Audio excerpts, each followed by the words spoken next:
What's going on with y'all YouTube, man? We back again, and today I will be talking about my All-NBA teams for the 2000s. Now, this might seem kind of random, but I stole this idea from the Numbers on the Board podcast with Kenny Beecham and his homies. So go over there, watch their version of this as well, but my list is going to be slightly different than theirs because, like, I didn't make my list while watching theirs, but watching theirs gave me the idea to make it. So, this list is obviously going to be about what these players did in the 2000s. In that 10-year span from 2000 to 2010, it's not going to include their entire career. Well, from the 1999-2000 season to the, or no, 2000, from the 2000 season to the end of the 2009 season. You understand what I'm saying? Like, if it started in 2000, I'm counting it as a 2000 season. So 2009, 2010 counts. Okay? Okay. My brain isn't, it's not working. Anyways, this isn't going to be about what these players did in their entire career. It's going to be about what they did in the 2000s. Unless their entire career just happened to be in the 2000s, this isn't going to be about their entire career. All NBA teams, all-star teams, MVPs, DPOYs, championships, finals MVPs, all those things are... Chloe and Cole, stop. All those things are going to be pivotal in ranking this list, and it's not going to be like, oh, my favorite players, you know what I'm saying? No, I tried to not include any of my bias towards which players are my favorite, because if I would have, this would have been a very different list, especially some of these positions as you go down to like second and third team. I think the first team is going to be pretty unanimous no matter what. Even though the point guard isn't my favorite player, it's kind of like, it's one of those things where if you don't have him on your 2000s first team, you're kind of just hating. So let's start off with the point guard. For the first team, point guard, Steve Nash, back-to-back MVP, 6 All-NBA teams, assist leader 3 times, 6-time All-Star. Whether you believe he deserved those 2 MVPs or not is up to you. I have my own feelings about that, but we got to respect the fact that he won 2 MVPs. You could argue Jason Kidd here, but not really. Like, it's kind of just it's kind of just Steve Nash's spot, and I don't think you can really argue it too much. At the 2, it's obviously Kobe Bryant. Let's move on. At the 3, it's obviously LeBron James. Let's move on. At the 4, it's obviously Tim Duncan. Let's move on. At the 5, it's obviously Shaq.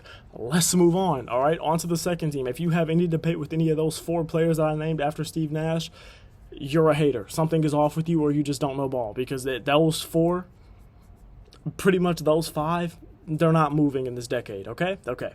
On the second team, I'm starting off with Jason Kidd. He took his team to the finals once during this decade. He was also a 7-time All-Star. He made an All-NBA team 4 times. He was an All-Defensive team guy 8 times, which is crazy. 8 of the 10 years in this decade, All-Defense for Jason Kidd is insane. I knew he was a good defender, but damn. And he led the league in assists 4 times. The point guard position here wasn't crazy deep. Like, the only positions where it was really tough was the 2 and the 4. Those are positions where it was like, there are some guys that I didn't want to leave off. There are some guys who were literally top 3, 4 in their position all time, and they're just not. They're going to be on the third team, or they're just, you know what I'm saying? Like, it's a tough position for those 2. So going on to the 2, this is one that I'm sure some people are going to disagree with. I'm going to go with D. Wade. I had a big argument in my head between D. Wade and Allen Iverson. It's really close, honestly, and I'm not mad at you if you pick Allen Iverson, but for me, it's going to be D. Wade. That championship run and that finals MVP from Wade was so impressive that it was just like barely catapulting him over Iverson. Like, Iverson has the accolades slightly because D. Wade didn't start until 2003. So in this decade, he does have the accolades, but that 2006 finals run and that 2006 finals MVP, I know he had Shaq. This wasn't the 2000-2001 Shaq, bro. This was not that Shaq.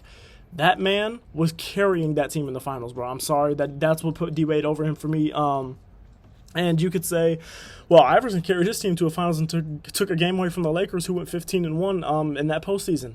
Sure, that is 100% true. I'm not mad at you, but you could. And he also won an MVP in 01, where D-Wade didn't win any MVPs in this decade. I feel you. I'm not mad at that. Please do not get me wrong. But you could argue that D-Wade's 2009 season was a better peak than Allen Iverson's 2001. That's something that might be an unpopular opinion. I'm not even saying it is better, but I'm saying you could most definitely argue it, bro. D-Wade was doing stupid in this decade, and the fact that D-Wade never won an MVP is so crazy to me. Like, it's just one of those things where it's like, damn, the league was so damn good that D-Wade wasn't even good enough to win a finals MVP. Like, Dwayne Wade was such a dominant player, bro, that it's just like, huh? Like, what do you mean he didn't win a Finals MVP?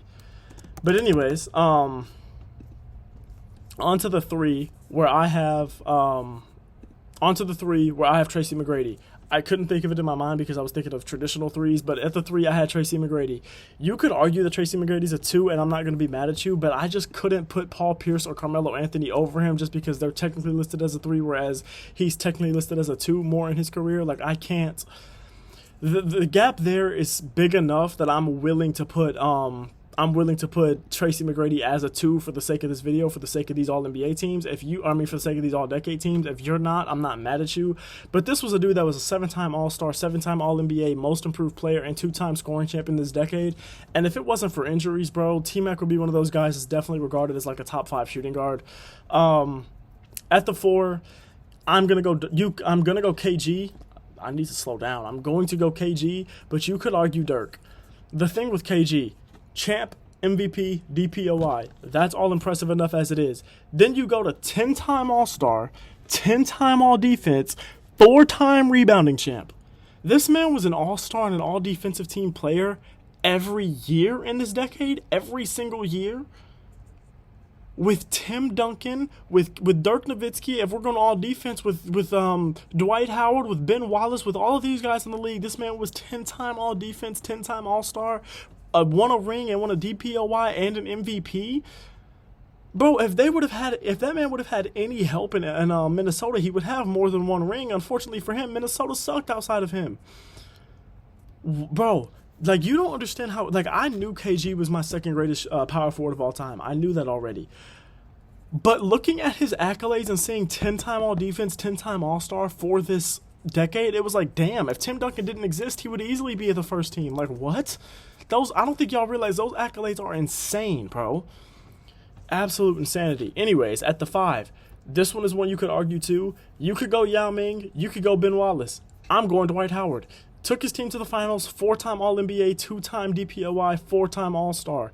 That man, and I know he started in what, 04, 05, something like that? That man was going stupid at the end of the 2000s, bro. Taking that Magic team to the finals, beating the 60-win LeBron Cavs and all that, bro. Like, I know that team was only LeBron, but we can't sit here and act like Dwight Howard was on a super team or something. They were a very solid team, well-built team, coached by Stan Van Gundy, but they weren't a team where it was like, oh, of course they beat LeBron. No. That man Dwight was different in his prime, bro. Now, you can say what you want to say about him after that. You can say what you want to say about his attitude. You can say what you want to say about the way that he forced himself out of Orlando, or the things that he did once he was out of there, like in L.A. or in Houston and everything like that. You can say what you want to say about him then. Prime hoops, the fact that this man wasn't an NBA 75 player is some of the most disrespectful things I've ever seen, because, Anthony Davis over him? Anthony Davis cold, and I think they both should have been on the list, but I'm not. No, we're not doing that. I promise we're not doing that. That man was a dog. So now, on to the 3rd and final team. I'm going to start off with Chauncey Billups, who was a champion, finals MVP, 4-time All-Star, 4-time All-NBA, and 2-time All-Defensive team.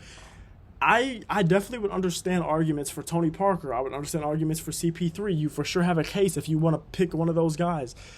All of those 3, I get you. Tony Parker, also a champion. I think 3-time champion in this decade. A finals MVP in this decade as well. I think in like 07. That's cute. I'm not mad at it. Does he have those without Tim Duncan? Now, you can say, well, Chauncey doesn't have those without Rip Hamilton. Chauncey doesn't have those without Ben Wallace. Those guys aren't Tim Duncan. Those guys aren't the greatest player of all time at their position. I'm going to give it to Chauncey Billups. Again, I'm not disrespecting Tony Parker or CP3 here. If you want to put them, I am not mad at you. I will hear arguments for it. But I'm going to go with Chauncey Billups, bro. At shooting guard, it's obviously Allen Iverson. I don't have to talk too much about that. At the 3, I'm taking Paul Pierce. You could go with Melo. Wouldn't hate it. Young Kevin Durant got a slight thought for me, even though he didn't come into like 08, so I didn't really get too much thought, but he got some slight. Like, he came to my head, you know what I'm saying? Like, when I was thinking, small forwards, definitely I was like, oh yeah, young Kevin Durant was in this era, but I'm like, nah, he didn't have enough. But you could go Melo for sure, and I wouldn't hit on it if you did, but I'm going to go with the truth. Oh. That man was a champion, finals MVP, 7-time All-Star, and 4-time All-NBA player. Yeah, the accolades are insane. I'm going to go with at the 4, obviously that's Dirk Nowitzki. Shouldn't have to talk too much about that. And then at the 5, I'll hear arguments for this one too. I'm going to go with Ben Wallace. But if you want to go with Yao Ming, state your case, because I'm not mad at you at all. If Yao Ming doesn't start getting those foot injuries in 09 and he missed his first full season, his accolades would probably be even crazier, and I'm not mad at you if you say it is him. But I'm going to go with Ben Wallace, champion, 4 4-time Defensive Player of the Year in an era that had Kevin Garnett, in an era that had Dwight Howard. 4-time Defensive Player of the Year, 6-time All-Defense, 5-time All-NBA, and a 4-time All-Star. The accolades are there, bro. We all know what Ben Wallace was. If you didn't watch hoops, you've definitely heard of Ben Wallace. Even if you didn't, I was young. When he won his first ring, that was what, 03, 04? I was literally a year old. Like, I wasn't watching him then. But going back and watching that film, you just see Ben Wallace at 6'8", 6'9".